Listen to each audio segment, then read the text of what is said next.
আসসালামু আলাইকুম। আজকে যাদের মুখে একবারই রুচি নেই তারা অন্তত এই রেসিপিটা একবার করে খেয়ে দেখবেন। যারা পছন্দ করেন সেই ক্ষেত্রে আলাদা, আর যারা পছন্দ করেন না তাদের ক্ষেত্র তো আলাদা। সজনে পাতা যারা পছন্দ করেন একবার অন্তত এইভাবে করে খেয়ে দেখবেন, খুব বেশি মজার লাগে। আমার এক বান্ধবীর কাছ থেকে এই রেসিপিটা শেখা। ওর বাড়ি ছিল কিশোরগঞ্জে, আর কিশোরগঞ্জ ময়মনসিংহে এই রেসিপিটা খুবই পপুলার একটা রেসিপি। আমার কাছে ভীষণ ভালো লাগে। সজনে পাতাটা সুন্দর করে ধুয়ে রোদের ভিতরে ভালো করে শুকিয়ে নিয়েছিলাম। তারপর এর ভিতরে একটা বেরেস্তার মতো করব, শুকনো লঙ্কা, পেঁয়াজ কুচি, রসুন কুচি বেরেস্তার মতো করে ভেজে নিয়ে তারপরে আমি পাতাটা দিয়ে সুন্দর করে কুড়মুড়ো করে ভেজে নিব।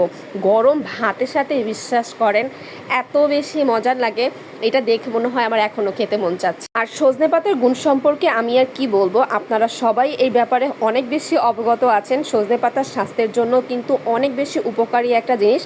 আর যাদের মুখে রুচি নেই তারা একবার এইভাবে খেয়ে দেখবেন, খুবই বেশি ভালো লাগে। আল্লাহ হাফেজ।